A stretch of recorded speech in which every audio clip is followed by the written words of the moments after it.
I teach English here at Lincoln High School. Okay. I've taught a variety of subjects and a variety of grade levels within that coursework. Okay. And how long have you been teaching? 10 years. 10 years. And has it all been here? Yes. Or? Okay. So it's all been here. Can you run through is it just English that you taught here, or? I have taught so many different things. I have taught every grade level. I've taught every ability level, from standardized test remediation all the way up to the college credit and the advanced placement. I've done electives on Shakespeare, creative writing, mythology, newspaper, and I've even taught theater technology over in the auditorium. So I feel very diverse in such a short amount of time, but I don't mind it at all. Yeah, good deal. Okay, so let's start at the beginning, I guess, of when was it that you decided that you wanted to teach? It was around my junior year of high school when I really started thinking seriously about teaching, as most people do at that age when they start thinking about, what am I going to do with my life? As much as I begged my parents, they would not pay for a theater degree because it was either do theater or teach. My mom wanted me to be a lawyer because I could argue all the time. But when I really sat and thought seriously about it, I found that I was happiest when I was helping people. And even if it was just my friends, if I was helping them review for a test or proofreading their papers for them, or as a member of the color guard, teaching somebody routine for the school song or the marching show or something like that, I found great joy in doing that. And I guess, do you have any teachers growing up or even now that you have met that you look at and think, that's what I want to do. That's who I want to be. I worked with them, and I still work with some of them because I graduated from here in 2001, and then in January of 2006 I came back here, and I was in the English department with all of the English teachers that I admired and was inspired by, and I even came in as a sub for a woman that I really liked and admired. Her name is Kay Henderson, and I took I think 3 of her classes. Specifically, I took her speech class. Even though I wasn't required to, I took her speech class because I liked her so much. And then to come back and teach her courses and take over for her just was surreal, but it was also such an honor as well. Very cool. What does it mean to you to have gone to school here and to be teaching here? I feel like I'm helping to carry on a really great tradition. We have a lot of teachers here at Lincoln High School who are also alumni, and I think that's part of what makes Lincoln so special is that many of the teachers here know what it means to be an Ellis and to carry on that tradition, and it feels really good. Were you familiar with the Golden Apples before this? I was familiar, yeah. What do you think of when you think of that? The Golden Apple is one of those awards that you may not know anything about teaching, but you know the reputation that the Golden Apple carries. And when my friends even found out that I was just nominated, they were like, "What? That's amazing!" Like they knew what that means, and especially since it's been around for so long.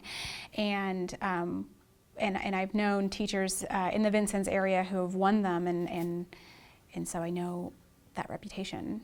Yeah. Who are the ones that you know?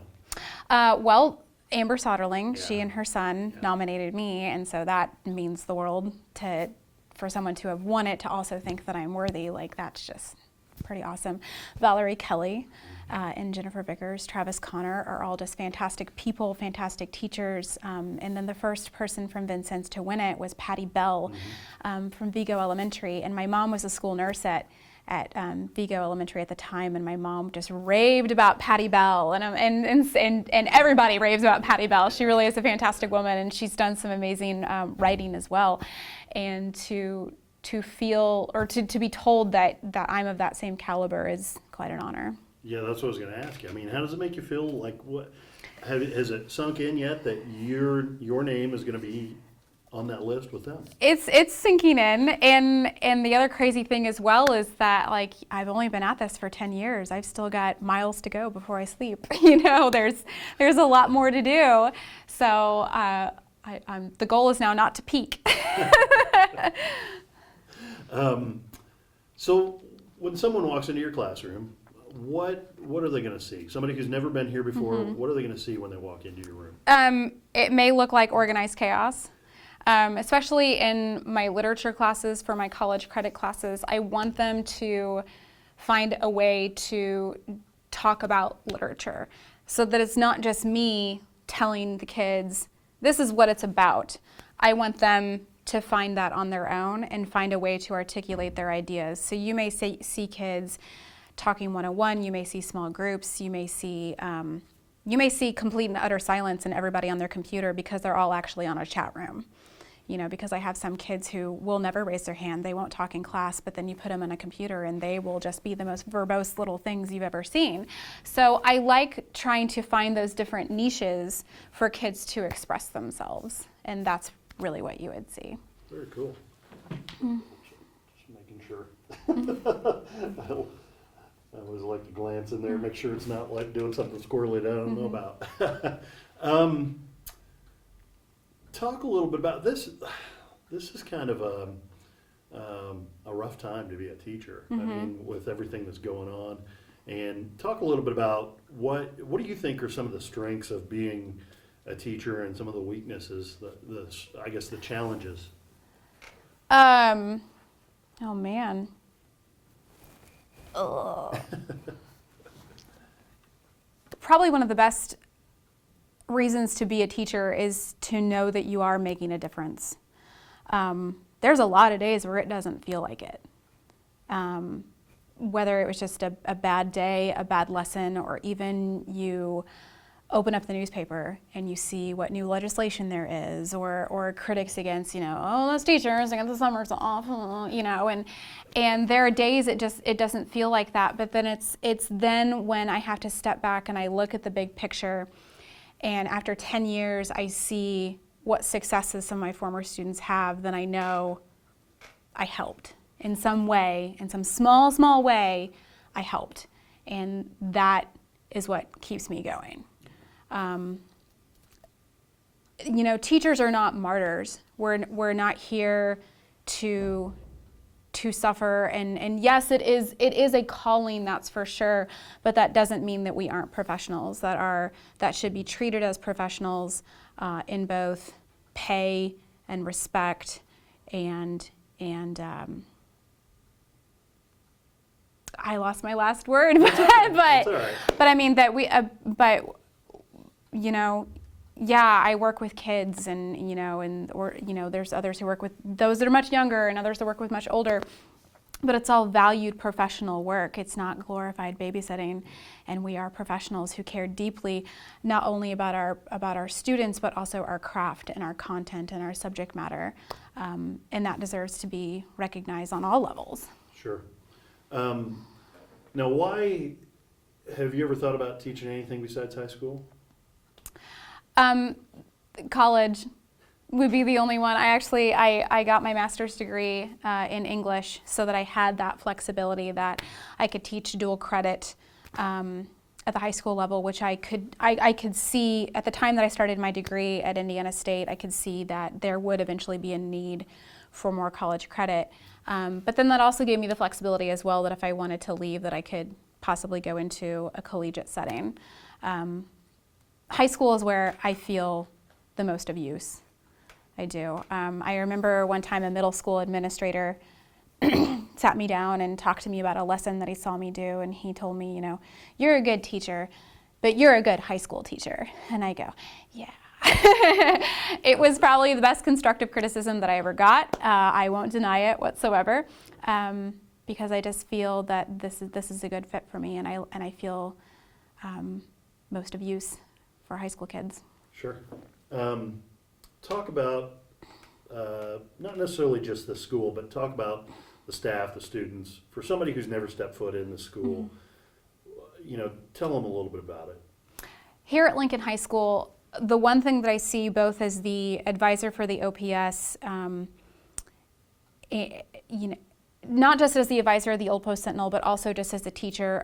One of the things we always ask kids that are doing their senior profiles, we write feature pieces about seniors, and we ask them, what's your favorite thing here at Lincoln High School? And the two most common responses we see from seniors is there's so many ways to be involved, and the teachers really care about you.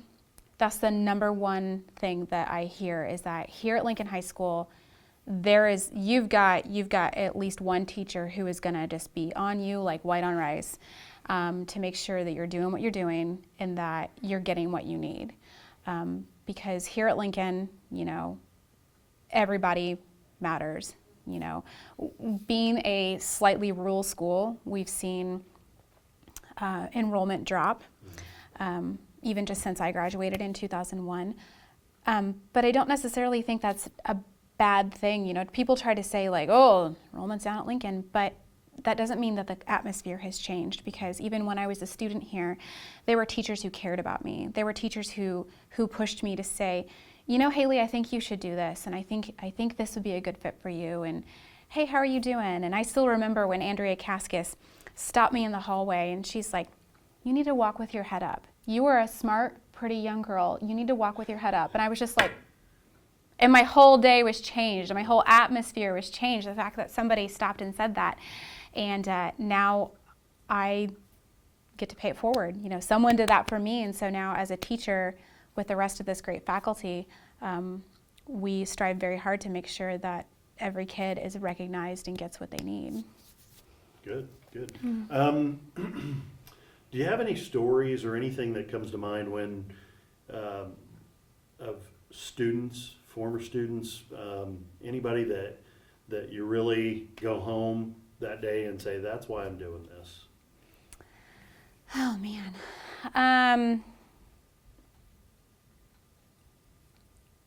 Let's see here.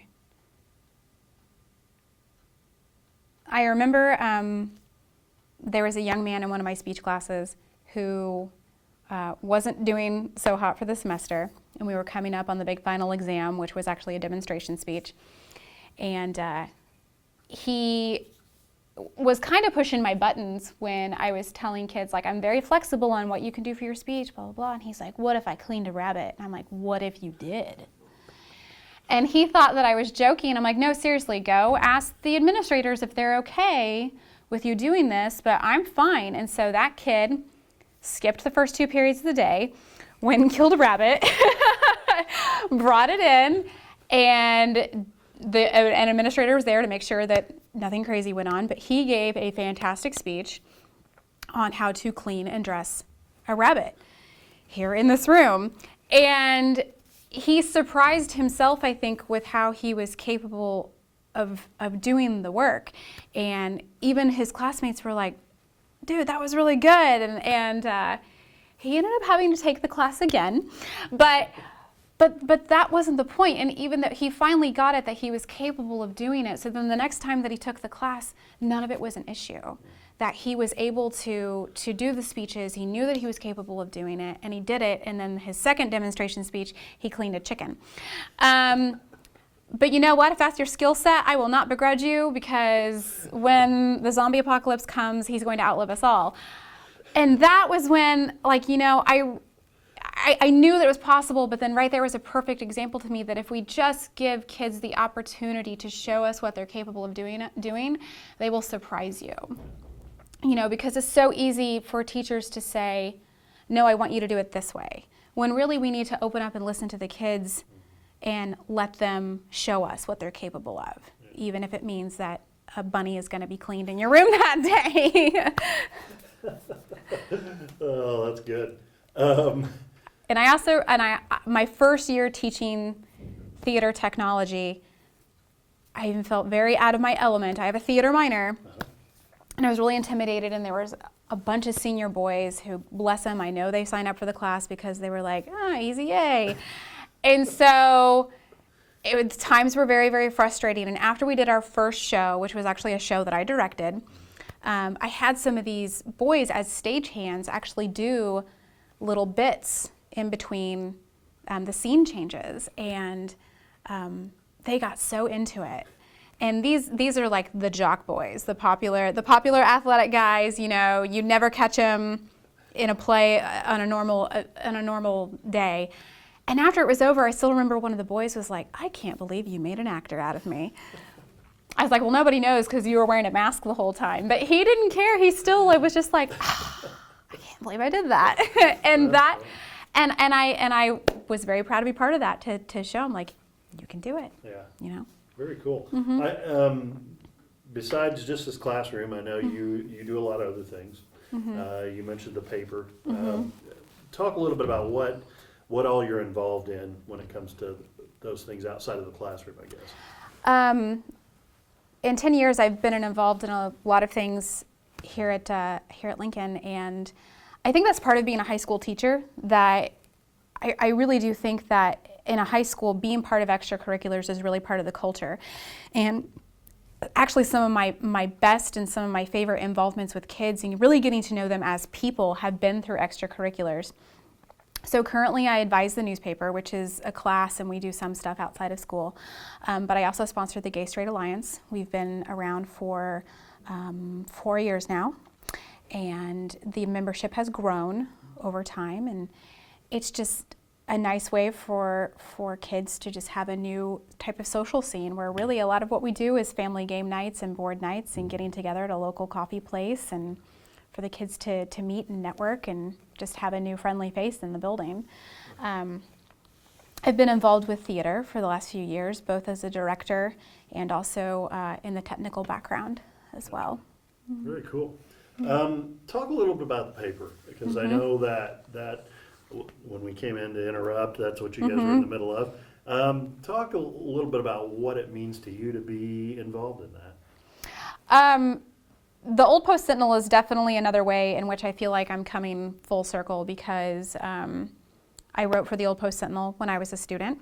I was an opinions columnist, and it was a great source of pride that I would write something for the paper, and then it would run on Fridays, and then on Sunday at church, people would stop me and go, oh, I read that. Oh, I agree with you. Oh, I don't agree with you, and here's why. And people talked to me like I was a person. They didn't talk to me like I was a kid, and people took me seriously and took what I had to say seriously, and so that meant a lot. And I say that the old Post Sentinel started a lot for me, because then having that experience in writing for the opinions page for the old Post Sentinel then got me into doing theater reviews at Indiana State and writing reviews for the Indiana Statesman and for the Terre Haute Tribune Star. And then when I came back to Vincennes and I really needed some money, I approached the Sun Commercial and said, hey, do you need a copywriter? Here's some of my stuff. And they're like, you can actually write. Why don't you actually write for us? I'm like, oh, okay. So then I got into writing for the Sun Commercial. And then that led me, after my experience with the Sun Commercial, then that led to me eventually sponsoring the old Post Sentinel. I'm like, well, here I am back again. Yeah. And again, you know, through the old Post Sentinel, it's another way that kids can have ownership. That this is your paper, these are your words, this is your school. What do you want people to know? You know, and even when I get total newbies in here, even after I explain to them, you know, this is a weekly paper. It goes out in the city. People are going to read this. After that first article, they come back and they go, people read that. And it just shocks them, because they're so used to, you write a paper, you turn it into your teacher. But to have this experience, this very much a professional experience that they would not have otherwise unless they were here at Lincoln High School. It's astounding. You know, these kids are building resumes. They're building portfolios to lead to scholarship applications, or even to go on to continue in journalism. I've got a student right now at Butler Sports Journalism program, and he found out that the old Post Sentinel published more in print than Butler did, because everything's moving online, obviously, but that was amazing to me, and I was very proud of the old Post Sentinel for being able to offer that. That's very cool.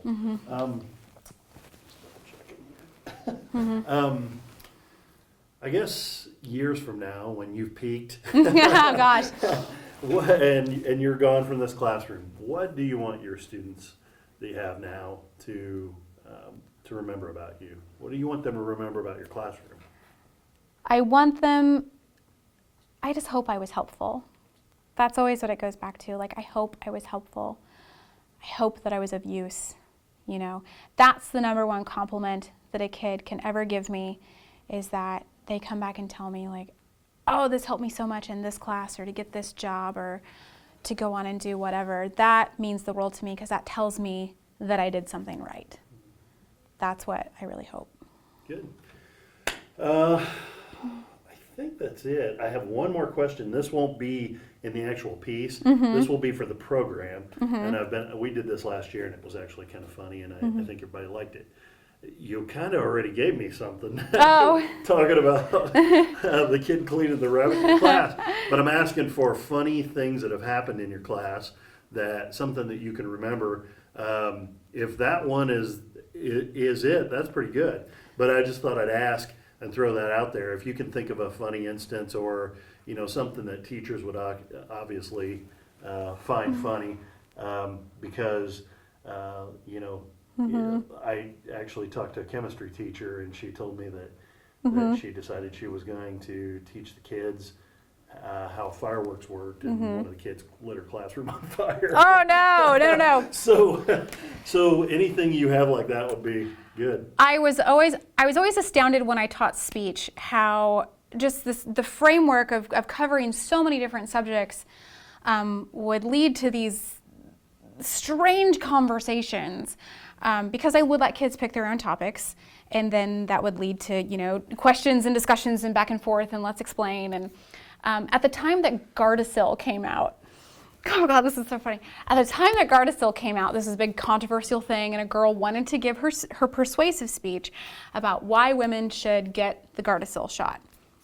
Solid persuasive speech topic. So we're just having a work day where the kids are researching, and this girl is spitballing ideas with her friends.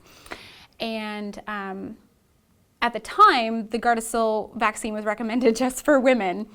And this boy goes, so boys shouldn't get it.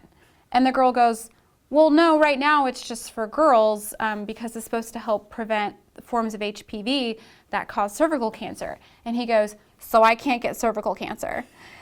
And everybody stops because they think that he's joking and this kid is dead serious. And I was like, okay. And I have to start drawing diagrams on, like, I can't let you leave my room not knowing this junior in high school. And I was just astounded. Like, my mom is a school nurse, and she would have these talks with kids in 5th grade. And when I went home and I called and told my mom that, she's like, oh, well, she's like, you handled it well. That's good. That was funny. But it's one of those things, like, you never know what you're going to have to teach. And another time one of the first times I taught a remediation class, for this one year they expected us to do all remediation. And I am the worst math student in the history of the world. And I had to teach math to these kids 2 days a week. And my mom and dad just thought that was hilarious because I cannot tell you how many times they had to deal with me in tears doing my math homework as a little kid. And now here I am as a teacher. So you learn to think on your feet as a teacher, that's for sure. I hope you have good improv skills if you are ever thinking about being a teacher, because you got to think on your feet. Well, that's I'll make that the last question, actually. What advice would you give somebody who's maybe going to watch these and thinks, you know, I want to be a teacher? What advice would you give someone? Wear comfortable shoes. I'm serious. The days are too long to wear high heels and ridiculous footwear. Just wear comfortable shoes. But for real, I mean, just accept the fact that there are days where all your plans are going to blow out the window. And learning how to do improvisational comedy in college probably helped me more than some of my teacher prep classes, because I learned just how to just roll with it. When the insane happens, when a lesson tanks, that I can go, okay, moving on, let's try something else. And that skill of adaptability, it may take time to hone, but if you have the outlet to figure it out, do it, definitely. Perfect. Is there anything you'd like to add that I didn't ask you? I asked you a lot. Is there anything that you'd like to mention? Oh gosh, I don't know. I'm probably like at midnight tonight, I'm gonna be like, oh no, I didn't say this. The one thing I think that we should not be afraid of doing for our students is pushing them more. because with these school letter grades and rigor and high standards, it's so, you know, with the competition aspect of it, it's so easy to fall in the trap to make the work easy so that you get the accolades that you're supposed to. You know, I see kids that come into my room and they got to get an A, they got to get an A, they got to get an A, and I don't care if you get an A. I'd rather you get a B and really learn something and struggle than and figure out why you're struggling than just walk in and everything be a breeze and get an A. And I think sometimes teachers, especially new teachers, are afraid of that, you know, it's okay for people to struggle because that's how you learn. You know, I was not a great student. And that always just surprises my students when I tell them that. I was not a great student. Some of that was my own fault, you know. But when I hit my niche in my junior year of high school, and it was teachers who pushed me and said, you know, you can do this. You can really do this. You know, I think you can handle this. And if handling it is getting a B in advanced placement British literature, okay, you know, because I really learned something. And I learned so many skills and tricks and what I could do that when I went on to get my English degree and then later my master's degree in English, I nailed it because I built and I got better and I learned what it meant to be a good learner, not necessarily a good student. And I think that's important for us to remember. Good.